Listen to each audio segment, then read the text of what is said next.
Hi, Daddy. Hello, Jenny.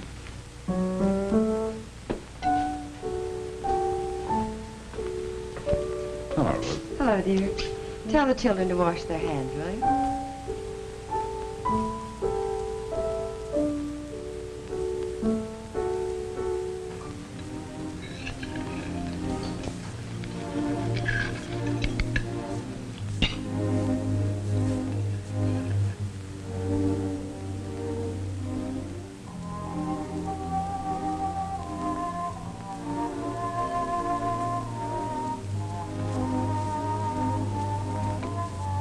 Through, Janie?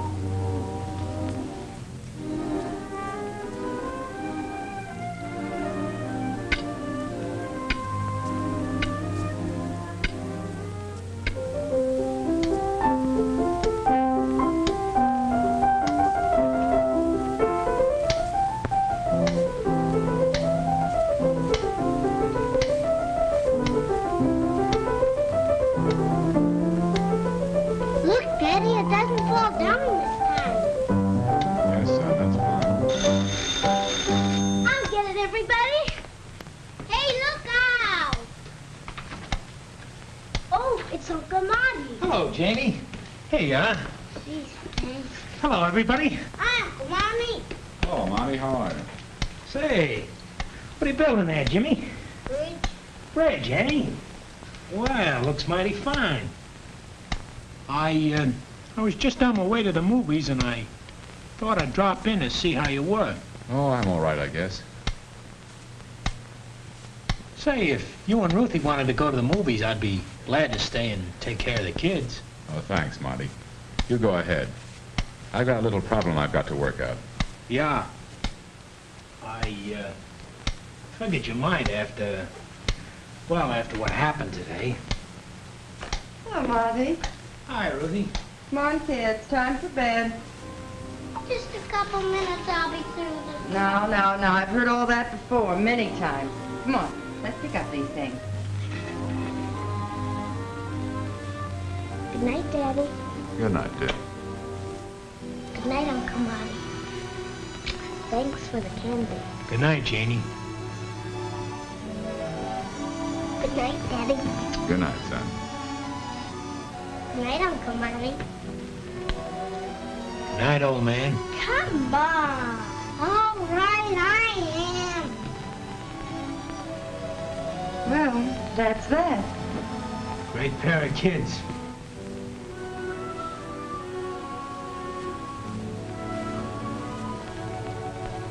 Jim, is there anything I can do, or... No, Monty, I guess not. I've got to make up my mind about something. Well, it can't be as serious as all that. Anyway, Jim, maybe talking about it will help. Yeah, why don't you think about it out loud? Well, maybe you're right. It might help at that. It begins... Well, I guess it begins one day just about a year ago. As far as I was concerned, it was just another day at the plant. At least it started out that way.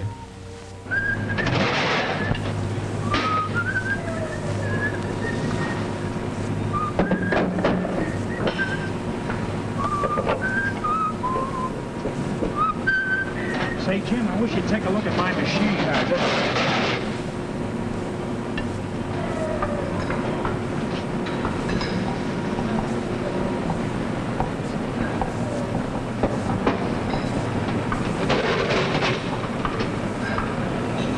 Thanks a lot, Jim. Well, Jim, guess this is it. The boss wants to see you. Oh, me? That's right.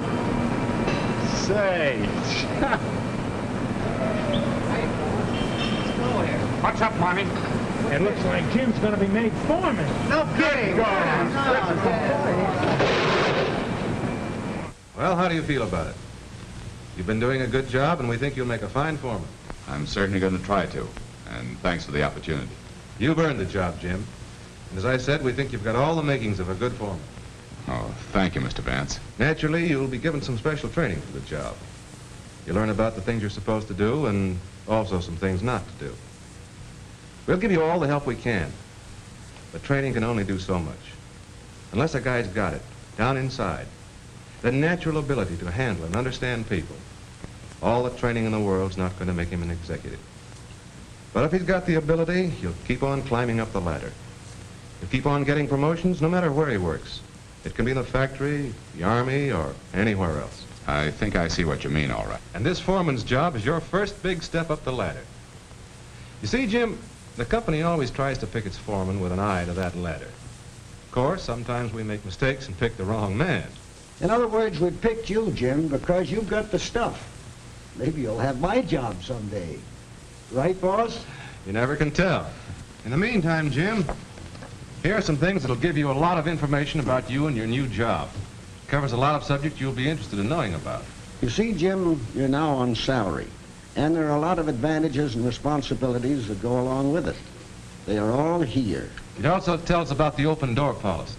That means whenever you have anything on your mind that's bothering you, Jim, come in and talk it over.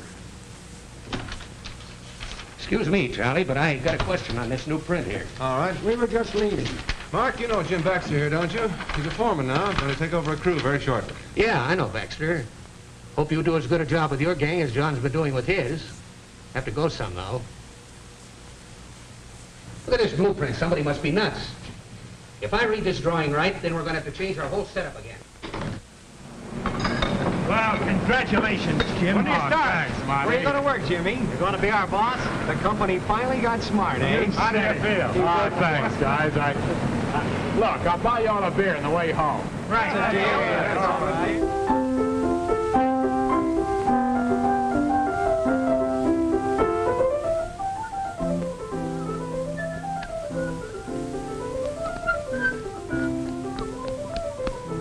Hiya, Jimmy! Hiya there!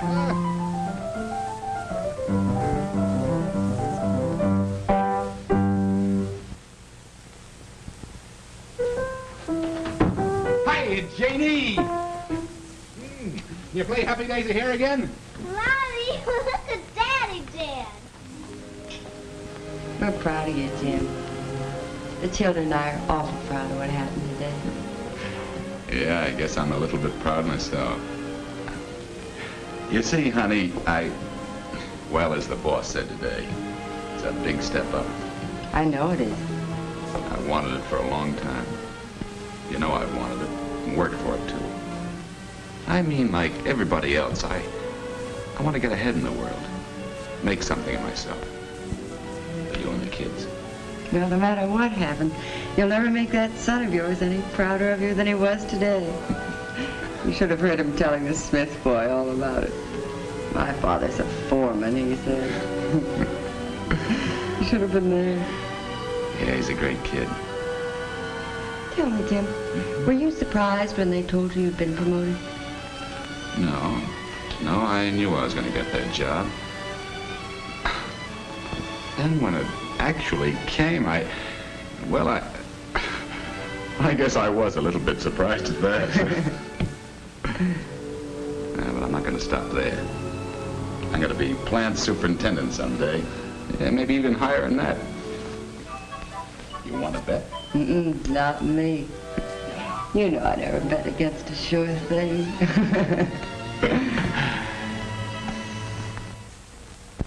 Yeah, I was happy. Not only that day, but for quite a while after that. I had the best job in the world, I figured.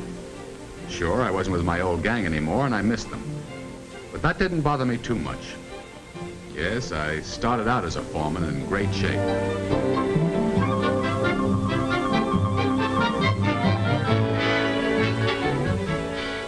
But after a few months, I was beginning to feel not as happy as I thought I was going to be in my new job. First of all, there was this fellow, Al Slade, the kind of a person who, I suppose there are some in every plant. The kind of a guy who does a lot of little things, annoying things like constantly being careless about safety rules and stuff. Naturally, I had to call this to his attention. He didn't take too kindly to it. Once, in his sullen way, I thought I heard Slade make some crack about me being a big shot and the job having gone to my head.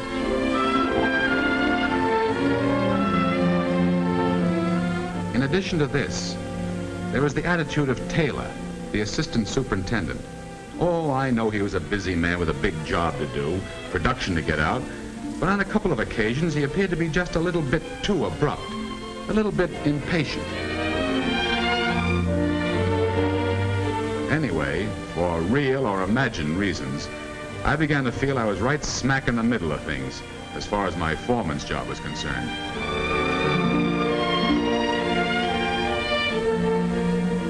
And as the days passed, I thought I felt a reflection of this attitude in the entire gang. So, in an attempt to counteract this, I overlooked a couple of little incidents. Actually, though maybe I didn't realize it, it probably did more harm than good. It cost me some of the respect of my men.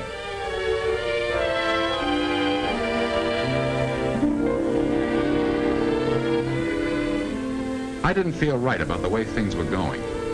I knew something was wrong, and I was bothered inside. Plenty bothered. Big shot. Baxter. Big shot. What's the matter with that guy?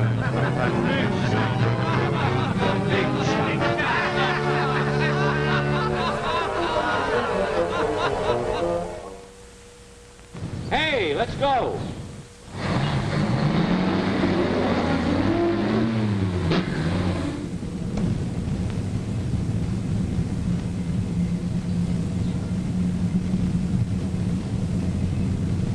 We've done a lot of thinking about it over at our plant, and some of the boys are convinced. Personally, I've been in favor of the Foreman's Union for a long time. I think we foremen should have it. As it is now, we get nothing but grief. Well, there sure are a lot of people interested in doing something for the poor, lowly foreman. Lowly foreman is right. The Foreman's Union would straighten out a lot of trouble that we have. The guy would know exactly where he stood then.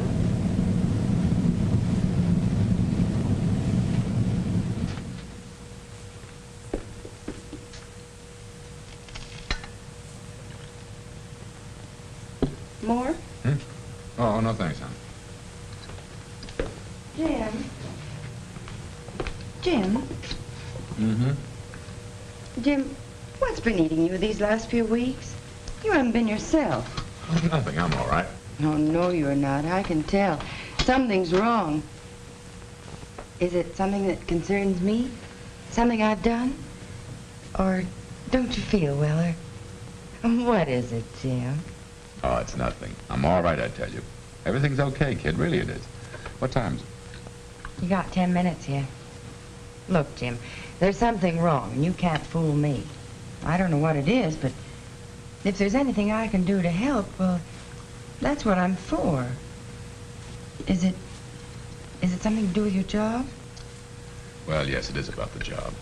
But not about production. I'm still all right there, at least. But otherwise, I guess I'm just a flop. Well, how do you mean? Well, I'm not sure exactly what I do mean. I guess maybe I just wasn't cut out to be a foreman. I can't take this business of being in the middle all the time. What do you mean, in the middle? It's just this. Sometimes it seems a foreman is neither fish nor fowl. He isn't one of the boys anymore, and he doesn't exactly seem to be the boss. Just a guy who gets the devil from both sides. Well, are you sure that... Jim, if there is a fault anywhere, whose fault would you say it was? I mean, what's the cause? It's the system, I guess. I know it isn't just me, Ruthie, because I heard a couple of guys on the bus on the way home last night. They were evidently feeling the same way. And what's more, they had an idea what to do about it. Really? What was it? A foreman's union. As one guy said, the foreman have had to stand on the sidelines and watch the rank and file get a union and bargain for pay rates, grievance procedures, seniority rights, and all that. Well, all we get is grief. Yes, but a union for foremen? According to these fellows on the bus, the union's what we need. Well, I don't know anything about it, of course, but it just doesn't seem... Well, I won't say anything about it. It's up to you. Maybe it's the answer. I don't know. But I'm going to find out about it. Because I have to find the answer somewhere, or else I'm going to quit being a foreman and go back and just be one of the boys. Oh, how you talk. Quit being a foreman. When you quit being a foreman, it'll be because you've been promoted. Mommy! Yes, dear? Daddy left? Mm-hmm. He just left. Oh, shucks, I sleep too much. Would you like something to eat? About some pancakes. Okay. But I was serious about looking to the foreman's union as an answer to my problem. I did a lot of thinking and a lot of investigating, too. I read some union pamphlets and talked to some other foremen. One night I got hold of some magazine articles on the subject and read till about 2 o'clock. I read about such things as grievance procedures, pay rates for foremen, and the seniority questions, as well as the need for clear-cut lines of responsibility, authority, and proper training. I tried to get the complete picture of the aims of the foreman's union. You remember, Ruth. I talked to you about it one night. We were in the kitchen. Look, Ruth. According to some of the stuff I've been reading lately, the union would see to it that pay rates and things like that would be straightened around as far as foremen are concerned. Maybe they could get a more definite idea what our authority is. Maybe so. But there ought to be some way for men like you to get things like that straightened out without having to join a union. Anyway, if you did do that, it seems to me you'd be more in the middle than ever. With some outside union official telling you what to do, too. Didn't you say that some of those men don't even work in your plant? Uh-huh. I kind of feel that way about it, too. Only if we foremen are, like that guy in the magazine said, we are members of management, then that's that. We shouldn't have a union to bargain against ourselves. That's just logical. Yes, I can see that. But if we're just the forgotten men, just a bunch of stooges for real management, then that's something else again. So we come out and admit we're not part of management with any authority, and we join a union. Then what are you? That's just it. I don't know. Maybe we'd be nothing. Committeemen would have more authority than we would, because we'd have to take orders from our union as well as from the company. Maybe we'd be just a bunch of unionized errand boys. I wish I knew the answer. While you're trying to find out all these things, why not go see your boss? He was in your shoes once. He should know the answer. Tell him honestly that you have a problem. The door's always open, isn't it? Well... Tell him about the way you feel. It just stands to reason, Jim, that the company doesn't want its foreman to feel that way any more than you foremen do. Here, try that again. Jim, go to your boss. I bet he'll straighten you out. Straighten me out? He'll probably throw me out. No, sir. That's just what that guy Taylor would like. For me to admit I didn't know my job or something. I know that guy. I have kind of a feeling he's riding me anyway. What do you mean by that? Oh, it's a lot of little things. His attitude. Nothing you could put your finger on exactly, but besides that, I can't go over the general foreman's head. Anyway, there's no use talking to him. He's probably in the same boat I am. But if I did go over his head, then I'd really get it. Oh, well, I'll work it out one way or another. Here. That's still not dry.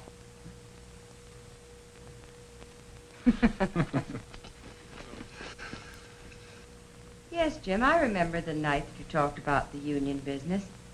And the way you dried the dishes, too.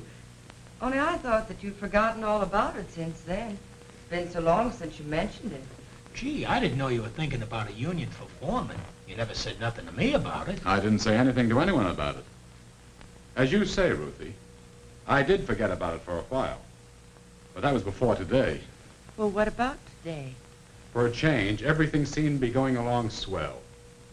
Then Marshall, the general foreman, came up to me. Say, Baxter, see a minute? We're putting you on another job for a while. Report to Bill Thompson right after lunch today. He's general foreman over in Department 62. Another job? What's the idea? What's it all about? Orders from the front office. Got to get some stuff out. Well, what about... Who's going to take over here in my place? Oh, we've another fella lined up. Anyway, don't worry about it. I'll take care of it.